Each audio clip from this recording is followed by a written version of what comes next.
Hello good morning everyone అండి. Welcome to my channel. మన పసుపు తాడు నెక్స్ట్ పార్ట్ అప్లోడ్ చేస్తున్నాను. చాలా ఊహించని ట్విస్ట్స్ అండ్ టర్న్స్తో ముందుకు పోతుంది మన నావల్. ప్లాట్ చాలా వెరైటీ కాన్సెప్ట్తో అల్లుకున్నారు కథ. ఇంకా నాకు కోర్ కాన్సెప్ట్ ఏంటో ఇంకా అర్థం కాలేదు. దీని టైటిల్ పసుపుతాడు కాబట్టి స్టోరీ అంతా పెళ్లి చుట్టూ తిరుగుతుందని అనుకుంటున్నాను.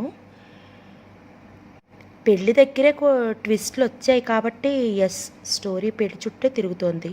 చూద్దాం మన వాసంతి ఎవరిని మ్యారేజ్ చేసుకుంటుందో, అమరేంద్రని చేసుకుంటుందో లేక తను కోరుకున్నట్లు ఒక ధనవంతుడి చేసుకుంటుందో ఈ పోర్షన్లో తెలుస్తుందేమో. కథలోకి వెళ్ళిపోయి చూద్దామా. కమ్మని కళ కరిగిపోయింది. తెలతెలవారినదని కాకులు సూచనలిస్తున్నాయి. గుడ్ మార్నింగ్ మిస్టర్ అనే కోకిల స్వరం వినరాగలదనే కంపెడాస నిరాశ అయిపోయింది. జ్వరం రాలేదు కదా అని అడిగిరమ్మన్నారు అయ్యగారు. మంచినీరు తెచ్చే పనివాడు గరగరమంటున్న కంఠంతో కుశల ప్రశ్న అడిగాడు. హతాశుడైనాడు అమరేంద్ర. రాత్రి ఆమె కూర్చున్న కుర్చీ ఇప్పుడు ఖాళీగా ఉంది. ఆ అమ్మాయి గారు ఇక్కడ నుండి ఎప్పుడు వెళ్ళిపోయారా గోపి? ఎదురు ప్రశ్న వేశాడు. ఇంతకుముందేనండి, నేనొచ్చి పిలిచేసరికి పొద్దుటేలా ఆ యమ్మ ఇక్కడ ఈ కుర్చీలో కుడికిపాట్లు పడుతున్నారండి. అలాగా ఆలోచనలో పడ్డాడు అమరేంద్ర. ఆమె చాలా ధైర్యస్తురాలు. తెల్లవార్లు ఇక్కడే కూర్చున్నదన్నమాటేగా. ఆ ఊహలను చదివినట్లే గోపి ముసిముసి నవ్వులు నవ్వుతూ దగ్గరగా వచ్చాడు. మరే అయ్యగారు, ఆ అమ్మాయి గారికి అని ఏదో చెప్పబోయి మాటలు మధ్యలో ఆపేశాడు అమరేంద్ర మౌనం చూసి. ఓ మాట చెప్తున్నా అయ్యగారు, ఏదో చెప్తూనే ఉన్నావుగా. అదేనండి, ఆ కొత్తమ్మాయి గారికి మీరంటే వల్లమాలిన అభిమానం అనుకోండి. ఈ 2 రోజులుగా మిమ్మల్ని చెప్పు ఆపేశావే. గోపి సిగ్గుపడుతూ ఆడపిల్లల మెలికలు తిరిగిపోయాడు. ఆరికి మీరంటే శానా ఇదండి. అందుకే ఈ 2 రోజులు అలా ఒక్కకుండా ఇక్కడే కూర్చున్నారు. అమ్మ బాబోయ్, మర్చిపోయాను, నన్ను కాఫీ పట్టుకెళ్ళమన్నారండి. పరుగున పోయి 2 నిమిషాల్లో తిరిగి వచ్చాడు గోపి కాఫీ కప్పుతో. పచ్చం భోజనం ఆ అమ్మగారే పంపుతారట. ఎందుకు శ్రమ, వద్దని చెప్పు. మాట అందిన తక్షణమే వచ్చేసింది వాసంతి సుడిగాలిలా. శ్రమ ఎటూ పడ్డాను 2 రోజులు, మరో 1/2 రోజు శ్రమ, అంతేగా. అయినా మీకేం తెలుసు మీరు చెప్పటానికి. ఈవేళ భోజనం అది కాదండి, అవతల పౌల్ట్రీ చూసుకోవడానికి వెళ్ళాలి. వచ్చే దారిలో ఎక్కడో హోటల్లో తినేస్తాను. పనికిరాదు. మీ కోళ్ళు కోడికురుట లెక్కలు అన్నీ రేపట్నుంచే. కదలకండి ఇక్కడి నుండి. వచ్చినంత వేగంగానూ వెళ్ళిపోయింది వాసంతి. అమరేంద్ర తనలో తాను నవ్వుకున్నాడు. మనసున ఏ మూలనైనా అనుమానం ఉంటే అది కూడా మాసిపోయింది. ఆమె తనను ప్రేమిస్తోంది అనే విషయం ఖచ్చితంగా చెప్పగలడు. నేను చెప్పలేదండి ఆరికి మీరంటే. గోపి ఇంకా మెలికలు తిరిగిపోతూనే ఉన్నాడు. ఏడిసావులే, పోయి నీ పని చూసుకో. చిత్తం. అమరేంద్ర హృదయం నిజంగా మహదానందంగా ఉంది. ఆహా, ఎంత అదృష్టవంతుణ్ణి. ఈ జ్వరం మరో 1 నెల రోజులు ఉండక అప్పుడే ఎందుకు తగ్గిపోయింది అన్నాడు వాసంతి తెచ్చిన భోజనాన్ని తీసుకుంటూ. పుస్తకం చేతపట్టి ఆమె కుర్చీలో కూర్చున్న తీరు చూస్తే అతని మాటలు ఆమె విననట్లే ఉంది. నాకు వడ్డించకుండా అక్కడే కూర్చున్నారే. అన్నీ మీ ఎదుటే పెట్టాను, వడ్డించుకోండి. అతని వైపు చూడకుండానే సమాధానమిచ్చింది ఆమె. అతడు కొంచెం ఆలోచించాడు. ఉపాయం దొరికింది. ఈ కూర పచ్చడి చాలా బాగున్నాయి, మరి కొంచెం తెస్తారు? వాసంతి తీక్షణంగా చూసింది. అంతే, పచ్చపు తిండి బకాసురుడి బాబులా తినకూడదు. వెంటనే విపరీతంగా నవ్వు వచ్చి పలమారిన అమరేంద్ర వద్దకు ఆమె ఆత్రంగా లేచి వచ్చింది. మంచినీరు అందించి అతడు సాంత్వన పడే వరకు పక్కన నిలబడింది. అతడు చిరునవ్వు నవ్వాడు. నిజంగా ఈ కూర ఏమీ బాగుండలేదు, అందుకే అడిగాను. జ్వరం వచ్చిన వాళ్ళు అదే తినాలట బాగుండకపోయినా. అయినా బాగున్నదనే స్తోత్రం ఎవరికి కావాలి కనుక స్తుతించాలని కాదండి. ఆ వంకన మీరు దగ్గర కూర్చుని హాయిగా మాటలాడుతూ వడ్డిస్తారని. దురదృష్టం కాకపోతే ఈ జ్వరం అప్పుడే తగ్గిపోవాలా? అసలే గంభీరంగా ఉండే వాసంతి ముఖం మరింత గంభీరంగా మారిపోయింది. అదేం చెప్పు అటువంటి ఆలోచనలు వస్తున్నాయి? సమాధానం ఇయ్యకుండా కొంటెగా నవ్వాడు అమరేంద్ర. వాసంతి వదనంలో చీకాకు స్పష్టంగా కనిపిస్తోంది. ఇటువంటి వింత జబ్బులుంటే నాకు చాలా విసుగు. వెళ్తున్నాను. తిరిగి చూడకుండా విసావిసా వెళ్ళిపోతున్న ఆమెను చూసి హాయిగా నవ్వుకున్నాడు అమరేంద్ర. విసవిసా వెళ్ళిపోతున్న ఆమెను చూసి హాయిగా నవ్వుకున్నాడు అమరేంద్ర. ఆడవారి మాటలకు అర్థాలే వేరుడే. రేడియోలో సందర్భానికి సరిపడిన పాట వినవస్తున్నది. హలో!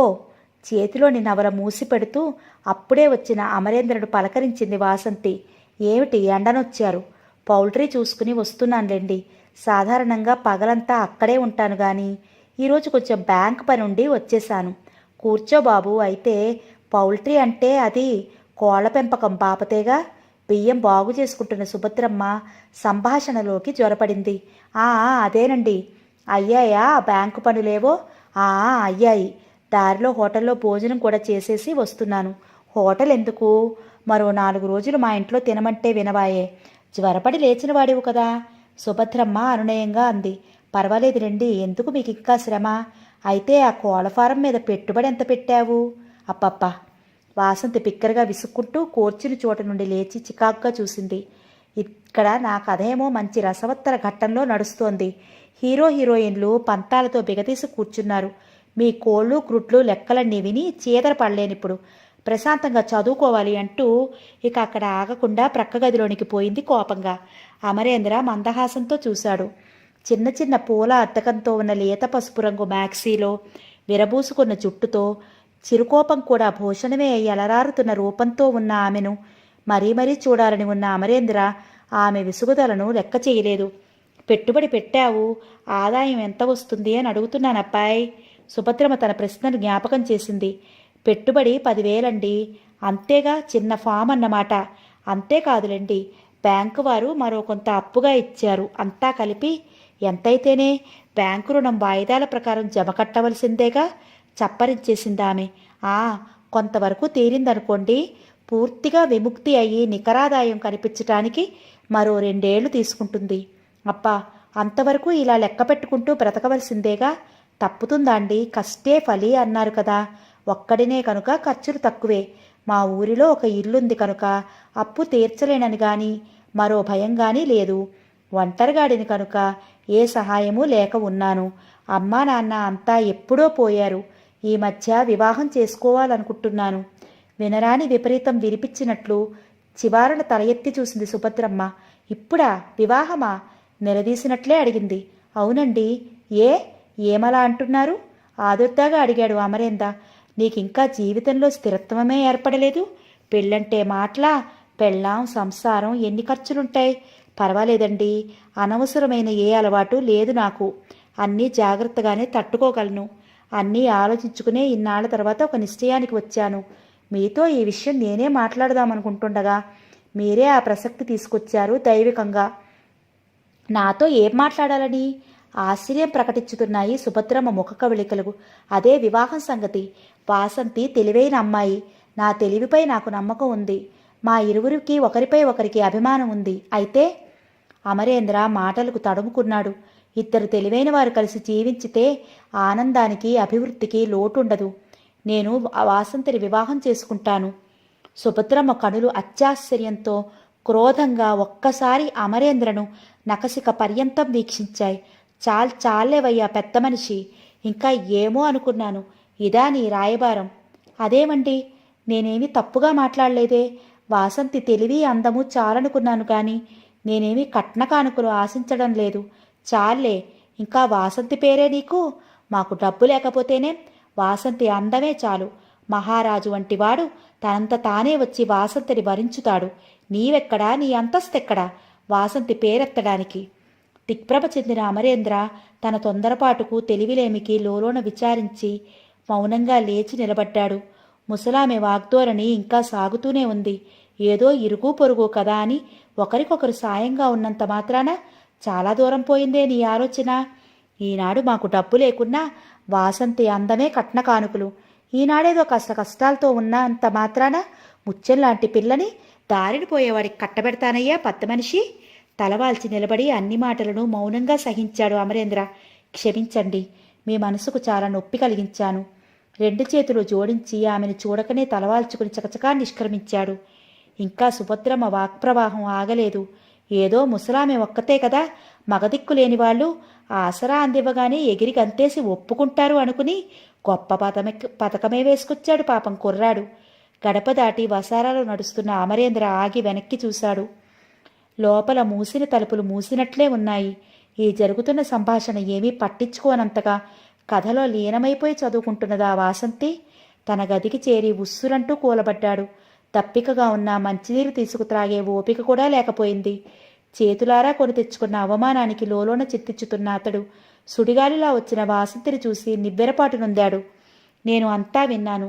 నిలబడే చెప్పింది. తల్లి వదిలిన చీవాట్లు విన్నాను. ఇక ఈమె గారి వాగ్బాణాలు వినాలి కాబోలు. కూర్చోండి అన్నాడు ప్రకాశంగా. తన స్వరం తనకే నిస్సత్తువుగా వినిపించింది. నేనంతా విన్నాను లోనుండి. సరళంగానూ కఠినంగా కూడా లేని ఆ స్వరాన్ని బట్టి ఆమె అంతర్యమేమిటో ఊహించటం అతనికి సాధ్యం కాలేదు. ఆమె తల్లిలా అవివేకి కాదు. పరిస్థితులు తెలిసినది. నాపై అభిమానం కలది. అందుకే అంగీకారం తెలపడానికి వచ్చిందేమో. మనసులో ఆనంద తరంగాలు చెలరేకి ముఖంలో పోయిన కళ వెయ్యింతలై తిరిగి చేరుకున్నది. మా అమ్మ చెప్పినట్లుగా నా కొరకు ఏ మహారాజు రాకుమారుడు రావాలని నేను కోరుకోవడం లేదనుకోండి. గదిలో అటూ ఇటూ పచార్లు ప్రారంభించింది వాసంతి. సందేహం లేదు, ఈమె నన్ను అమితంగా అభిమానించి ఆరాధిస్తోంది. ఈ ఆశాభావనతో వదనం వికసించింది. నాకు తెలుసు వాసంతి నీ మనసు. నేనసలు నీతోనే మాట్లాడవలసింది. పొరపాటుగా మీ అమ్మగారితో చర్చించాను. ఎవరితో మాట్లాడినా ఫలితం ఒకటేలేండి. ఖరారుగా ఉన్నది ఆమె సమాధానం. అనగా ఏమై ఉంటుంది అభిప్రాయం? వాసంతి పచార్లు ఆపి వచ్చి అతడికి ఎదురుగా నిలబడి సూటిగా అతడినే చూస్తూ చెప్పింది. వివాహం అనే ఊబిలో నేను దిగదలుచుకోలేదు రామరేంద్ర గారు. ఏమి వినదలుచుకున్నాను, ఏమి విన్నాను. ఈమె నాతో హాస్యంగా కానీ మాట్లాడటం లేదు కదా అనుకున్నాడు అమరేంద్ర. అతడు మాట్లాడలేకపోయాడు. వాసంతి తన మాటలను పొడిగించింది. వివాహం గురించి నేను అప్పుడప్పుడు ఆలోచించకపోలేదు. అయితే వివాహం అంటే యుగళ గీతాలు, రంగురంగుల డ్రెస్సులతో పర్వత సానువులపై వెర్రిగంతులు కాదని, పెళ్లి అంటే బాధ్యతల బండి అని కూడా నాకు బాగా తెలుసు. ఓ, మీరు జీవితం గురించి చాలా నిశితంగా ఆలోచించుతారన్నమాట. గౌరవం ఎనిమిడించినట్లుగా ఉన్నాయి అమరేంద్ర చూపులు. మీరన్నట్లు వివాహ బాధ్యతల బండి నిజమే. ఇద్దరు వివేకవంతులు బాధ్యతాయుత వ్యక్తులు కలిసినప్పుడు ఆ సంసారపు బండిని అతి ఉన్నత పథంలో నడిపించగలరని నా నమ్మకం. నిర్లక్ష్యంగా పెదవి విరుస్తూ అతడి అభిప్రాయంతో ఏకీభవించలేనట్లు తల అడ్డంగా ఆడించింది ఆమె. ఊహలే గుర్రాలైతే ముష్టివాడు కూడా స్వారీ చేయగలడని అన్నాడు షేక్స్పియర్. తెలివితేటలే చాలవు మరి? ఆత్రంగా అడిగాడు. ధనం, పుష్కలంగా ధనం ఉంటేనే వైవాహిక జీవితం ఆనందంగా గడుస్తుంది. అతడు కొంత చకితుడై చూసి మెల్లగా తన అభిప్రాయం చెప్పాడు. ధనవంతులంతా ఆనందంగా లేరు. పేదవారెందరో హాయిగా ఉన్నంతలో సుఖంగా బ్రతుకుతున్నారు. భాగస్వాముల నడుమ పరస్పరాభిమానము, అవగాహన మాత్రమే ఆనందదాయకమైన జీవితానికి అవసరం. ఆపండి బాబోయ్, మరి చెప్పవలదన్నట్లు చేతితో వారించింది. ఈ సినిమా మాటలు నాకు పడవు. ఏదైనా కష్టమో తప్పనిసరిగా అవసరమో వచ్చి బాగా డబ్బు అవసరమైందనుకోండి, ఈ బాధను, అవసరాన్ని, ఈ అభిమానాలు, అవగాహనలు ఎలా ఉద్ధరిస్తాయో చెప్పండి కాస్త. అమరేంద్ర మాటలకు తడుముకున్నాడు. ఆమె విజయగర్వంతో చూసింది. సంసారం బాధ్యతల బండి అని మీరే అన్నారు. ఆ బండిని చచ్చి చెడి ఆపసోపాలు పడుతూ లాగే ఎద్దులు కాకూడదు భార్యభర్తలు. అది ఊహలో కూడా నేను భరించలేను. లేమిలో నిత్యావసరాలు ముళ్ళై పొడుస్తూ బ్రతుకు బండిని ముళ్ళబండిగా మార్చివేస్తాయి. జీవనరథం పూల విమానంలా హాయిగా దూసుకుపోవాలంటే పుష్కలంగా ధనధాన్యాలు అవసరం. అందుకే నేను ధనవంతురాలినైతేనే వివాహ విషయం ఆలోచించేది. లేకుంటే లేదు. మెడలో ఓ పసుపు తాడితో బాధ్యతలే వస్తాయి కానీ సుఖాలు వచ్చేస్తాయా? ఖరారుగా చెప్పిన ఆ తీరు అమరేంద్రుని ఖిన్నుని చేయగా అవాక్కుగా చూడసాగాడు. ఆమె మాటలలో అంతర్లీనమైన తిరస్కృతి అవమానకరంగా తోచినా ఇంకా అంతరాంతరాల్లో ఆమె ఎడలగల అనురాగాభిమానాలు మాత్రం తిరోగమించలేవు. జీవితాన్ని గురించి అనవసరమైన విపరీతాలు ఊహించుకుని భయపడకూడదు అన్నాడు. ఆమెలోని అభిప్రాయాలను తన వాదనతో మార్చే ధోరణితో, పసుపు తాడు మీరు తీసి పారేసినంత తేలిక కాదు, చాలా పవిత్రమైనది. ఆధారం లేని ఆశలతో అనవసరంగా జీవితమనే ఊబిలోకి దిగకూడదు. ముఖ్యంగా కలిమి లేని వాళ్ళు. లేమిలో సంసారం కష్టాల కొలిమి అవుతుంది. మెడలోని పసుపు తాడు ఉరిత్రాడవుతుంది. మహదైశ్వర్యాలు లేకపోవచ్చు కానీ మరీ లేమిలో లేము మనం. ఫక్కును నవ్వింది వాసంతి. మధ్యతరగతి ఈతి బాధలే మంగళవాయిద్యాలని మనసును మభ్యపెట్టుకుంటూ బ్రతికేయగల ఓర్పు మీకుంటే అభినందనలు. Try your luck. కానీ నేను ఆ ఆత్మవంచన చేసుకుని మరికొన్ని ప్రాణులకు జన్మనిచ్చి ఈ లేమి బాధలను వృద్ధి పొందించలేను. లేమి అనేది కూడా ఒక జాడ్యమే. క్యాన్సర్ వంటి భయంకర వ్యాధగ్రస్తులెలా వివాహానికి సంతానాభివృద్ధికి అనర్హులో అలాగే మన వంటి వాళ్ళు కూడా జబ్బులను వృద్ధి చేయడం అంత పాపమో లేమిని వృద్ధి చేయడము అంతే పాపమని నా ఉద్దేశం. మరి గుడ్ బై. ఆమె విసవిసా నడిచింది. అప్రతిభుడైన చూసిన రామరేంద్ర అంతలోనే సంభాళించుకుని ఆమె వెనువెనుకనే నడుస్తూ మంద్రస్వరాన అన్నాడు, జీవన మధురిమకు ధనరాశులకు సంబంధం లేదని నీవే తెలుసుకుంటావు వాసంతి ఒకనాడు. ఆ గడియ కొరికే నేను వేచి చూస్తూ ఉంటాను. ఆమె ద్వారం చెంత ఆగి నిర్లక్ష్యంగా చూసింది. పాపం, అది అడయాసే కాగలదని చెప్తున్నాను. నా ఆశ అంత సులభంగా సమసిపోయేది కాదు. నువ్వు తప్పక మారుతావు. ఆ మార్పుకే జీవన పర్యంతం వేచి ఉండగలను. నీపై ఒక అభిప్రాయము ఆశ కలిగాయి. ఈనాడు నీవు కాదన్నప్పటికీ నాలో ఆ అభిమానం చెక్కు చెదరలేదు. ఆగ్రహం కలిగించడం లేదు అంటే అర్థం చూసిన ప్రతి వ్యక్తిపైన అనురాగం ఏర్పడదు. తొలిసారి ఎవరిపై ప్రేమానురాగాలు కలిగాయో అవి జీవితాంతం చెరగవు. విస్మయంగా వింటున్న వాసంతి అంతలో విసుగ్గా చూసింది. ఈ రకం చలనచిత్ర ప్రేమ సంభాషణలంటే నాకు చాలా వెగటు. ఇంతకు మన పరిచయం వయసు 10 నెలలు కూడా లేదు. మరికొన్ని నెలలలో మీరెక్కడో నేనెక్కడో ఇవి జీవితాంతం గుర్తుంటాయా? హహహ. వికృతంగా నవ్విందామె. నిర్ఘాంతపోయి చూశాడు అమరేంద్ర. అతడు పన్నెత్తి పలకలేదు కానీ ఆ విశాల నేత్రాలలో అనేక భావాలు కదిలిపోయాయి. ప్రపంచ పోకడలు తెలియని పసిడి కలల ప్రాయమే కావచ్చు, కానీ పవిత్ర హృదయ నివేదనను పరిహాసపాత్రం కావించేటంతటి పసివయసు ఎదగని మనసు కావే. మరి ఏమిటి ఆమె స్వభావం? ప్రేమ, పెళ్ళి, భర్త, సంసారం ఇవన్నీ తలనొప్పి తెప్పించే గందరగోళాలు. అందున ధనం లేని చోటనైతే అవన్నీ మరింత అర్థరహితమైన విషయాలు. ఈ తలనొప్పిని చేతులారా త్రవ్వి తలకి ఎత్తుకోదలుచుకోలేదు నేను. వివాహం స్త్రీకి సాంఘిక గౌరవ భద్రతను కలిగిస్తుంది. తనవైన ఇల్లు సంసారం ఏర్పరిచి ఆ ముచ్చటైన ప్రపంచానికి ఆమెను రాణిని చేస్తుంది. ఆ విషయం నిజమే. అయితే నేను అద్దె కొంపకు రాణిని, కోళ్లకు మేకలకు యజమానిని అయి గానుగెత్తు జీవితం గడిపే అవివేకిని కాను. ఏ బాధ, సమస్య, చింత లేక హాయిగా గడిపేటంత ఐశ్వర్యం కావాలి. కార్లలో, మేడలలో తప్ప నా పిల్లలు నేలను నడవరాదు. వాళ్లకు అందని ఆనందము, తీరని కోరిక లేని దర్జా అంటూ ఉండరాదు. ఆ విధంగా అందరూ ఆశించుతారు. కానీ ఎలా జరుగుతుంది? ఎలా తీరుతాయి ఆ పగటి కలలు? అవి కలలు కాదు అమర్, నిజంగా జరిగి తీరుతాయి. మనసుంటే మార్గమే ఉండకపోదు. నా కలలు సఫలమైన నాడే, అంతటి గొప్ప వ్యక్తి దొరికిన నాడే అతడితో నా వివాహం జరుగుతుంది. అంతే ఖండితంగా చెప్పేసి చకచకా తన దారిని తాను పోయి తలుపులు మూసుకున్నది వాసంతి.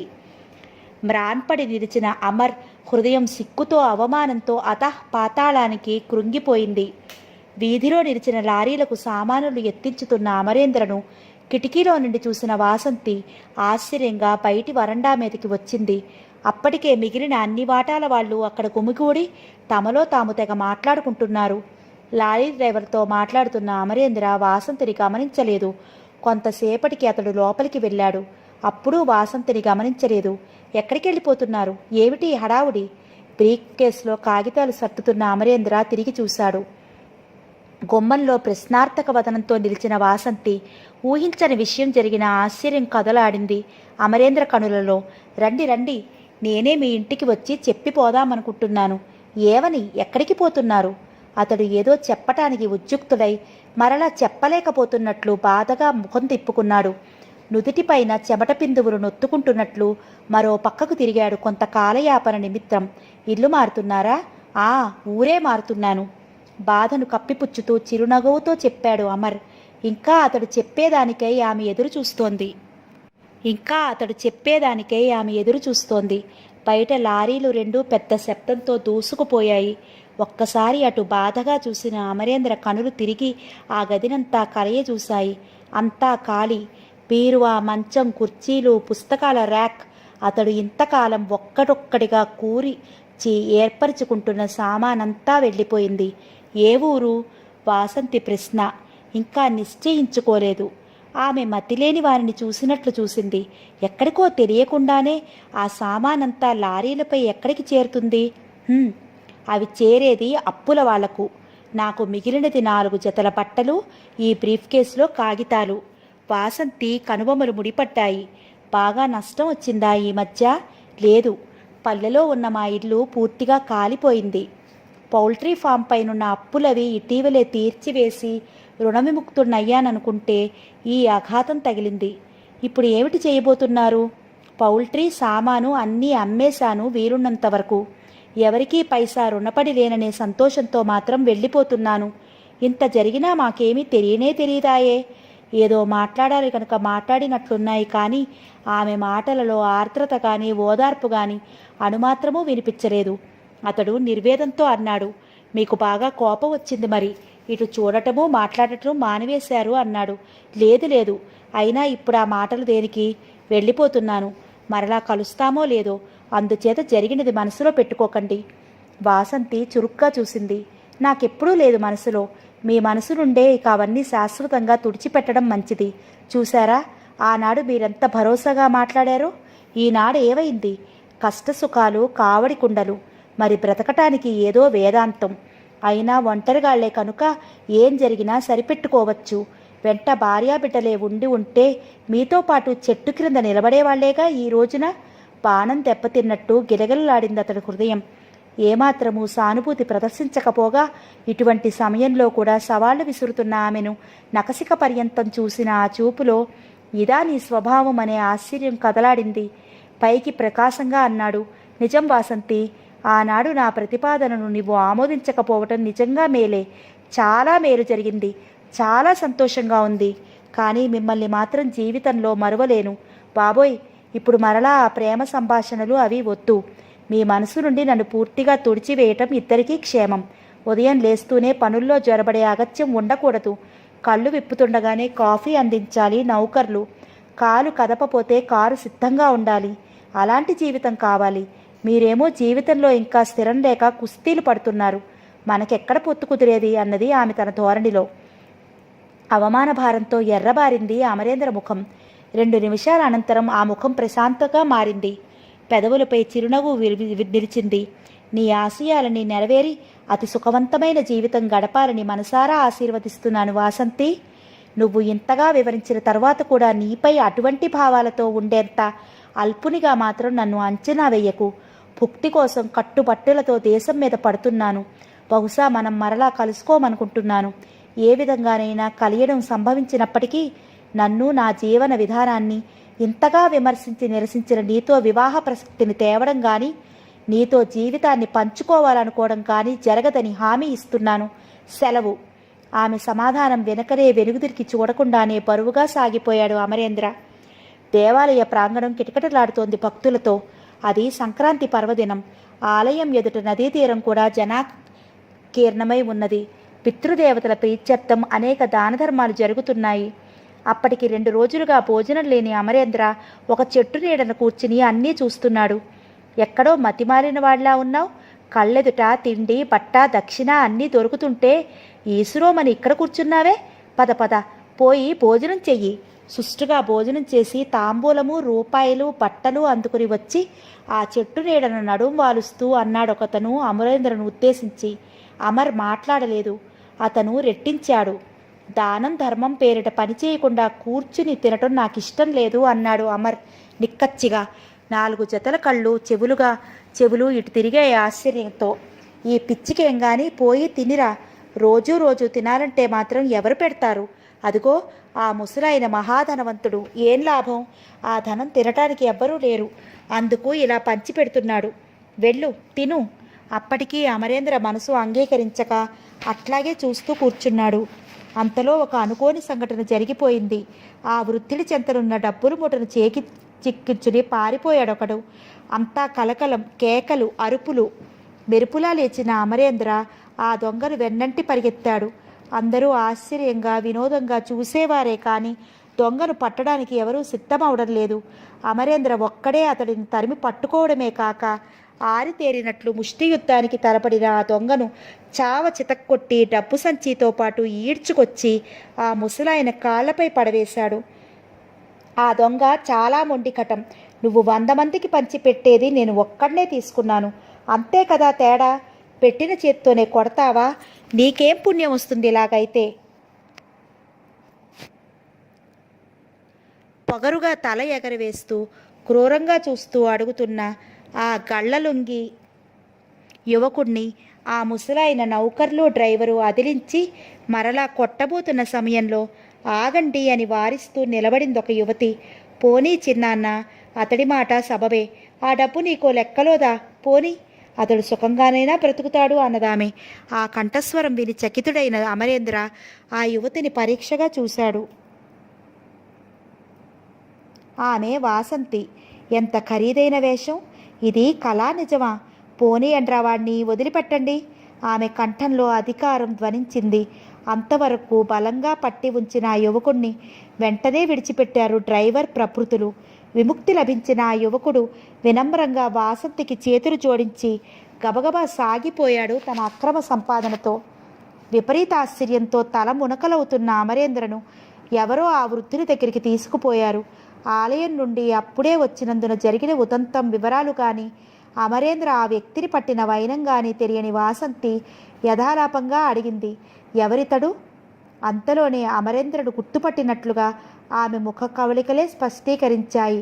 ఆ దొంగ వెంట పరిగెత్తి దెబ్బల కోర్చి పట్టి తెచ్చిన మనిషి ఈయనే. అమరేంద్ర చేతులు జోడించి కొద్దిగా తల వంచి ఆమెకు అభివాదం చేశాడు. ఎవరో పాపం బాగా బ్రతికినవాడనుకుంటాను. భోజనానికి కానీ దాన ధర్మాలు అందుకోవటానికి కానీ సిద్ధపడలేదయ్యగారు. దొంగ చేతిలో కత్తి చూసి మేమందరం భయపడితే ఇతడు ప్రాణాలకి తెగించి పోట్లాడి తెచ్చాడు. చూశారుగా? అతి ఠీవిగా తల పంకించి తన మెచ్చుకోలును తెలియజేసింది వాసంతి. అతడికి ఏదైనా బహుమానంగా ఇవ్వండి చిన్నాన్న అని వృద్ధునితో అన్నది. క్షమించండి, ఏ బహుమానాలు అక్కర్లేదు. కళ్ళ ఎదుట అన్యాయం జరుగుతుంటే సహించలేని ప్రకృతి నాది, అంతే. ఏదైనా పని కావాలిట, పాపం నిరుద్యోగి అట అన్నారు ఎవరో. ఓ, క్షణమాత్రం యోచించింది వాసంతి. అవును చిన్నాన్న, మనకి ఇటువంటి వ్యక్తే అవసరం వ్యవహారాలు చూడటానికి. మన దగ్గర ఉండమందామా అతడిని? వాసంతి చిన్నాన్న ఆలోచనలో పడ్డాడు. అమ్మాయి మాట నిజమే ఆనందయ్య గారు. మీరు రాత్రింబవళ్ళు అక్కడికి ఇక్కడికి అంటూ తిరుగుతారాయే. మెరికలా ఉన్నాడు కుర్రాడు. ఏదో ఉద్యోగంలో వేసుకోండి, లేదా కనీసం కారు డ్రైవర్గానైనా అట్టే పెట్టుకోండి. ఆనందయ్య స్నేహితులు సలహా ఇచ్చారు. సరే, రేపటి నుండి డ్యూటీలోనికి వస్తావా? దర్పంగా అడుగుతున్న వాసంతిని చూసి చలించకుండా జవాబిచ్చాడు అమర్. అలాగేనండి. ఎంతకాలంగా ఉంటున్నావిక్కడ? ఈరోజే వచ్చానండి. అయితే ఊరిలోనికి పోయి వసతి, భోజనం వగైరా ఏర్పాటు చేసుకో. రేపటి నుండి పనిలోనికి రా. ఇక్కడ ఆనందయ్య గారి ఇల్లంటే అందరికీ తెలుసు, ఎవరైనా చెప్తారు. వాసంతి కంఠంలో అధికార ధోరణి ఏమాత్రం తగ్గలేదు. కృతజ్ఞుడిని ఎంతో వినయంగా అన్నాడు అమర్. రండి చిన్నాన్నయ్యక అంటూ వెళ్ళి టీవీగా కారులో కూర్చుంది వాసంతి. దూసుకుపోయిన కారును వెనుక జీపులో అనుసరిస్తున్న నౌకర్ల బృందాన్ని ఆశ్చర్యంగా, నిర్నిమేషంగా చూస్తూ నిలబడిపోయాడు అమరేంద్ర. ఆహా, ఘటనాఘటనల ప్రాబల్యం ఎంత చిత్రమైనది! తాను ఏ విధంగా వాసంతిని ఎరిగి ఉన్నాడు, నేడు ఏ విధంగా చూశాడు. ఉదయం 7 గంటల సమయం. అరగంట నుండి బయటి ఆంగణంలో వేచి ఉన్న అమర్కు లోపలికి రమ్మని పిలుపు వచ్చింది. అమ్మగారు పిలుస్తున్నారు. హాలులో ప్రవేశించి అక్కడ వైభవాన్ని చూసి చూడనట్లు పర్యవేక్షించుతున్న అమరేంద్ర మేడమెట్టపై మెత్తని పదధ్వనులు విని అటు చూశాడు. వాసంతి అప్పుడే నిద్ర లేచినట్లుంది. లేత గులాబీ రంగు నైట్ గౌన్లో ఒక చేతితో గిరజాల చుట్టూను ఎగదోసుకుంటూ మరో చేతితో గౌను పాదాల క్రింద పడకుండా జాగ్రత్త పడుతూ మెట్లు దిగి వస్తున్న ఆ లలితాతి లలిత రూపాన్ని వేయక చూశాడు అమరేంద్ర. ఆమె వెనుకనే వంట మనిషి మెల్లమెల్లగా మాట్లాడుతూ వస్తున్నాడు. మెట్లు దిగి వచ్చి సోఫాలో కూర్చుంది వాసంతి. కాఫీ కప్పు తెచ్చి అందించింది ఓ యువతి. కాఫీ సిప్ చేస్తూ 2 నిమిషాలు న్యూస్ పేపర్లో ముఖ్యాంశాలు గబగబా తిరగేసి చూసింది. ఖాళీ కప్పు తీసుకుని ఆ యువతి వంటకు ఏమేమి చేయాలో తెలుసుకుని వంట మనిషి వెళ్ళిపోయారు. అప్పుడు సావకాశంగా ఇటు తిరిగి చూసి వచ్చిరాని చిరునవ్వుతో పలకరించింది అమరేంద్రను. అతడిని కూర్చోమని అనలేదు. అంతటి గౌరవం అతడు ఆశించలేదు. రా నాతో అంటూ లేచింది. అమరేంద్ర మౌనంగానే ఉన్నాడు. వాసంతి ఒక్కో మాట మాట్లాడుతోంది. అవసరానికే అన్నట్లుగా తూచి చూశావుగా అమర్, ఇది లంకంత మేడ, 3 అంతస్తులు. పై అంతస్తులో ఉదయపు టెండలో నిలబడి మాటలు ప్రారంభించింది వాసంతి. అమరేంద్ర మౌనంగా వింటున్నాడు. నన్నిక్కడ ఇలా చూడటం నీకు ఆశ్చర్యంగా ఉన్నది కదూ? అతడు మాట్లాడలేదు. మా ఆస్తి అంతా తీసేసుకుని మా నాన్నగారి మరణం తర్వాత కన్నెత్తి చూడలేదని చెప్పానే, ఆ పినతండ్రి ఈయనే. సాక్షాత్తు మా నాన్నగారికి తమ్ముడు. అతడికున్న ఒకే ఒక కొడుకు కోడలు అమెరికాలో కారు ప్రమాదంలో మరణించారు. అయ్యో, ఇక చూసి ఆదుకునే దక్షత ఎవరూ లేక ఈ అన్న కూతురు జ్ఞప్తికి వచ్చింది. ఏమైతేనే నా ఆశయమో మీ ఆశీర్వాద ఫలమో తెలియదు కానీ ఇక ఈ ఐశ్వర్యానికి అంతటికీ నేనే ఒక్కగానొక్క వారసురాలని. ఆ మాట యథార్థమే అయినా ఆమె అంత గర్వంగా చెప్పుకోవడంలో ఆమె మనసులోని కాఠిన్యం స్పష్టంగా కనపడుతోంది. మరణించిన వారిని గురించి లేసమాత్రమూ విచారం లేకపోగా తనకు సంక్రమించిన ఐశ్వర్యం గురించి ఎంత సంతోషమో. ఇది కాక మరో 2 చిన్న ఇళ్ళు అద్దెకిచ్చారనుకోండి. దగ్గరలోనే కొంత పొలం ఉంది. కారు జీపు ఉన్నాయి. స్వోత్కర్ష భరించలేకపోయాడు అమర్. నా పని ఏమిటో చెప్పండి అన్నాడు. చెప్తాను. మా చిన్నాన్నగారికి పగలంతా ఏదో కాలక్షేపం అయిపోతూ ఉంటుంది. రాత్రులు మాత్రం నిద్రమాత్రలు వేసి నిద్రపుచ్చుతాం. ఆయన ఆరోగ్యం అంతంత మాత్రం. తరచూ డాక్టర్ అవసరమవుతూ ఉంటారు. ఈ లంకత్త మేడలో నేను ఆయా చిన్నాన్న మాత్రం మసులుకోవాలి. అఫ్కోర్స్ నౌకర్లుంటారనుకోండి. మరి మీ అమ్మగారు? అమ్మ పోయి నెలపైనే అయ్యింది. అవును, ఆమెకు అసలు కొద్ది గుండె నీరసం ఉండేది. అదే తిరగబెట్టింది. కష్టాలు పడింది. సుఖపడే రోజులు వచ్చే నాటికి పోయింది. నా పని ఏమిటో చెప్పండి. ఇదే నీ పని. ఎప్పుడేది అవసరమో అది చూడాలి. చిన్నాన్న వెంట ఉండాలి. ఇటు అద్దె వసూళ్ళు, అటు పొలం అజమాయిషి, కారు జీపు కండిషన్లో ఉంచడం ఒకటేమిటి, చిన్నాన్నకు కుడిభుజంగా ఉండాలి. ఇష్టమేనా? సరే. అన్నట్టు వసతి దొరికిందా? ఇంకా లేదు. మరి ఒంటిగాడిని చెట్టు క్రిందనైనా ఉండవచ్చు. ఆ మాటలలో వెనుకటి తన సంభాషణల ఛాయలు ధ్వరించినట్లై తలెత్తి సూటిగా చూసింది వాసంతి. కానీ అమర్ ముఖం ప్రశాంతంగా ఉంది. పద, క్రిందికి వెళ్దాం. 1 గంట పోయాక మనం పొలం చూడటానికి వెళ్దాం. అలాగే. నిన్న అంత అకస్మాత్తుగా నిన్ను చూడడం చాలా ఆశ్చర్యం అనిపించింది. పొలంలో తిరుగుతుండగా హఠాత్తుగా అంది వాసంతి. నాకు ఆశ్చర్యమే అయింది. మరలా కలుస్తామనుకోలేదు అన్నాడు అమరేంద్ర. ఇటువంటి స్థితిలో నిన్ను మరలా చూడటం సంతోషించాలో విచారించాలో తెలియటం లేదు. ఏమైంది ఇప్పుడు అంత బాధపడటానికి?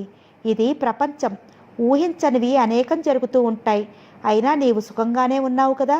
అవును, చాలా హాయిగా ఉన్నాను. అందుకే పూర్తిగా తారుమారైన స్థితిలో నిన్ను చూడటం బాధగా ఉంది. నిర్లక్ష్యంగా చిరునవ్వు నవ్వుతూ అన్నాడు. ఒంటరిగాడిని. ఎక్కడెలా ఉన్నా గుప్పెడి మెతుకులతో రోజు గడిచిపోతుంది. ఎవరిని అన్యాయం చేస్తున్నానని కానీ పోషించలేకపోతున్నానని కానీ బాధ లేదు. ఒక విధంగా హాయిగా ఉన్న జీవితం నాది. బెంకంగా ఉన్న ఆ సమాధానం తన అహంపై ఎక్కడో కొట్టినట్లు అనిపించింది వాసంతికి. మరి వెళ్దామా ఇంటికి అన్నది జీపు వైపు నడుస్తూ. నేల మీద ఒక కాలు, జీపుపై ఒక కాలు ఉంచి నిర్లక్ష్యంగా నిలబడి సిగరెట్ పీలుస్తున్నాడు డ్రైవర్. అమరేంద్ర వాసంతి బాగా దగ్గరికి వచ్చిన తర్వాత కాలు క్రింద ఉంచి ప్రక్కకు తప్పుకొని నిలబడ్డాడు. కానీ ఇంకా చేతిలో సిగరెట్ అలాగే ఉంది. వాసంతి నిప్పులు రాల్చే కళ్ళతో తీక్షణంగా చూసింది అతన్ని. ఇడియట్, ఏమిట్రా అది? డ్రైవర్ నుండి సమాధానం రాలేదు కానీ కోపంగా చూశాడు. పారేయది. యజమానుల ఎదుట సిగరెట్ కాల్చరాదు. ఆ మాత్రం తెలియదా? డ్రైవర్ చేతిలోని సిగరెట్ని అయిష్టంగా విసిరేశాడు. స్టీరింగ్ వద్ద కూర్చొని పోతున్న డ్రైవర్ని దిగు నువ్వు అని ఆజ్ఞాపించింది. పొలంలో పనులు ఎలా జరుగుతున్నాయో కాస్త చూడు నువ్వు. మధ్యాహ్నం సైకిల్ మీద ఇంటికి రా. అమర్, పద, నువ్వు నడుపు జీప్. అలాగే అంటూ అమర్ అంగీకారం తెలిపాడు. వాసంతి జీప్లో కూర్చున్న పిమ్మట అతడు డ్రైవింగ్ సీట్లో కూర్చుని బయలుదేరదీశాడు. హద్దులు తెలియని వాళ్ళైతే నేర్పవచ్చు అమర్. తెలిసి కూడా నిర్లక్ష్యంగా ప్రవర్తించే వాళ్ళంటే నాకు చిరాకు. నేను ఎక్కడి నుంచో వచ్చిన దాన్నని, చిన్నాన్న సొంత కూతురిని కాదని ఇంట్లో నౌకర్లంతా కుళ్ళుకుంటున్నారు. అందుకే వాళ్ళ పొగరు ఎక్కడికక్కడ అణిచివేస్తున్నాను. నవ్వి ఊరుకున్నాడు. జీప్ నడుపుతూ రోడ్డుపైననే దృష్టి నిగడించి ఉన్న అమరేంద్ర, ఆపు అమర్. జీప్ ఆగింది. ఇద్దరూ దిగారు.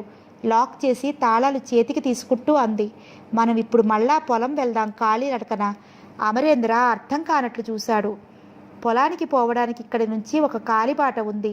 అప్పుడప్పుడు అలా హఠాత్తుగా వెళ్ళి చూడకపోతే యజమానులను అసమర్థులుగా జమకట్టి నాటకమాడతారు. ఇద్దరూ పొలంలో అడుగు పెడుతూనే పెద్ద పాలేరు డ్రైవరు కంగారు పడిపోయి చిత్ర ప్రతిభలలా బిగుసుకుపోయి గ్రుట్లప్పగించి చూడసాగారు. వారి వెనుక 2 గడ్డి మోపులు, 4 ధాన్యం బస్తాలు ఉన్నాయి. అల్లంత దూరంలో ఆగి ఉన్న 2 ఎడ్ల బండిని ఆ బండివాడు అతివేగంగా పరిగెత్తించి చూస్తుండగానే కనుమరుగయ్యాడు. ఏమిటిది? గద్దించి అడిగింది వాసంతి. డ్రైవరు పాలేరు కూడా తలలు వాల్చి నిలబడ్డారే కానీ నోట మాట లేదు. ఇలా దొంగతనంగా అమ్ముకుంటున్నారన్నమాట. తక్కని కోపంతో తీవ్రంగా పలికింది స్వరం. అప్పటికప్పుడు ఇరుగు పొరుగు పొలాలలోని మగవారిని రైతులను పిలిచి ఆ దృశ్యం చూపించి జరిగినది వివరించింది. నేను వీరిని శిక్షించితే ఇది అన్యాయం అని మీరంతా అనవచ్చు. శిక్షించినా లాభం లేదు. తిరిగి ఇటువంటి పని చేయరనే నమ్మకం ఏమిటి? కావాలంటే జీతం పెంచమని అడగవచ్చు.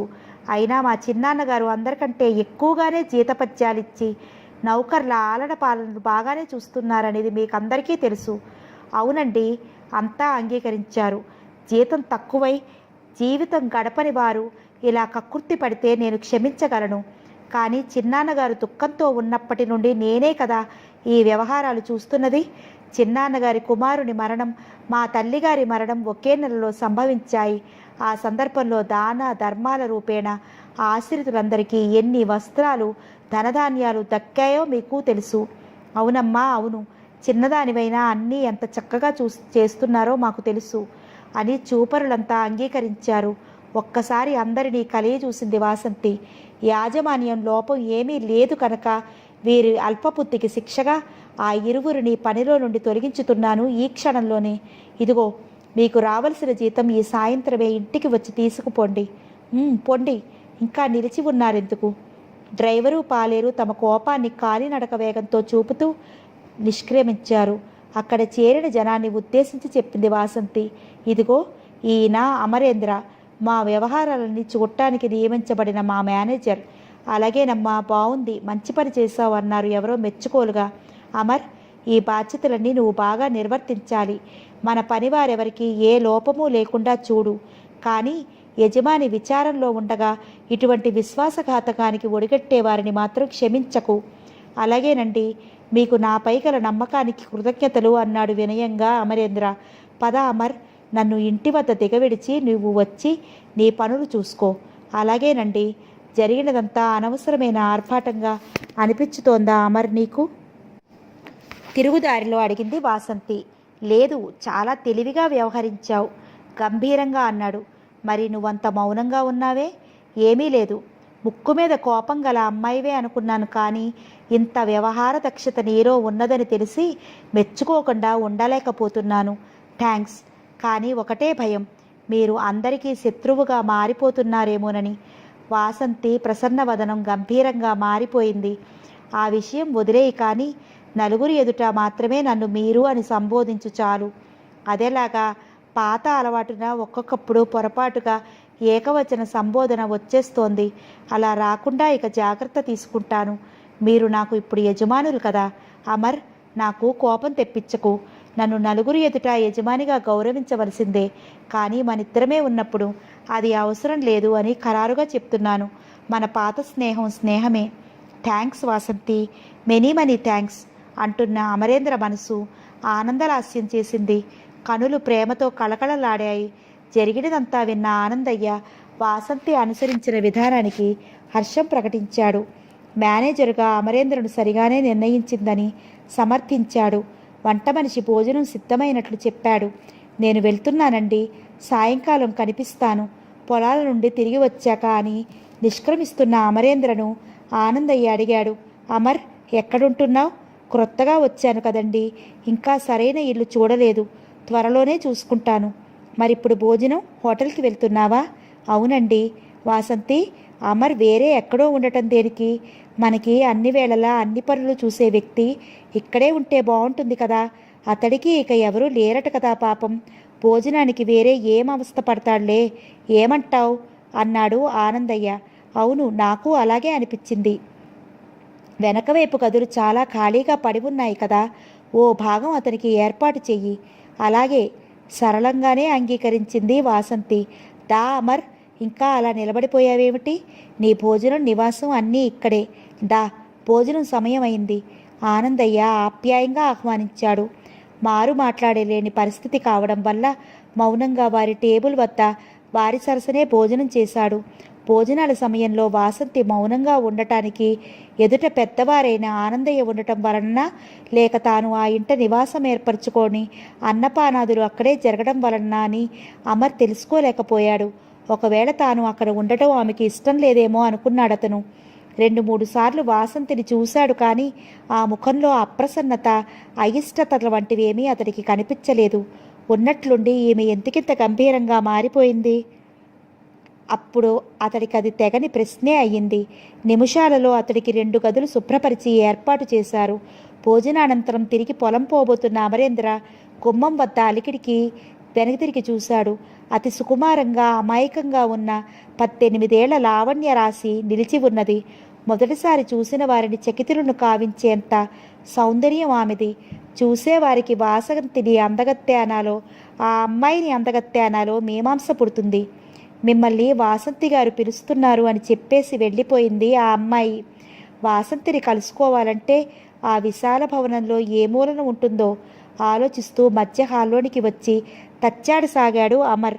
మేడ మీద అందమైన తెరలున్న గది నుండి సన్నని సంగీతం ఏదో వినిపిస్తోంది. అదే వాసంతి గది కావచ్చు. గదిలో ఉన్న టూకుటురియాలపై కూర్చుని పుస్తకమేదో తిరిగేస్తోంది. రేడియో వింటూ వాసంతి ఎస్ కమిన్ అలికిడి వింటూనే అన్నది. అమరేంద్ర కూర్చోవటానికి సోఫా కంబెడ్ చూపెట్టింది. ఈరోజు పనులేమీ వద్దులే అమర్, అవసరమైతే ఇదిగో అడ్వాన్స్. లేచి అల్మారాల నుండి 500 తీసిచ్చింది. బజారు వెళ్ళి నీ సొంత అవసరాలకి ఏమేమి కావాలో కొనుక్కో. మౌనంగా ఆ డబ్బు అందుకున్నాడు అమర్. చూడు అమర్, చిన్నాన్నగారు అన్నారని బలవంతమేమీ లేదు. నీకు ఇక్కడ ఉండటం ఇష్టం లేకుంటే వేరే ఏర్పాటు చేసుకోవచ్చు. ఆమె ముఖం సహజంగా, కంఠం సరళంగానే ఉన్నాయి. అయినా ఆ మాటలు అవమానకరంగా తోచి ఆమెను ఆశ్చర్యంగా చూశాడు. నేనా విషయమే తర్కించలేదే అన్నాడు గంభీరంగా. అవుననుకో, కానీ సంగతి చెప్పాను అంతే.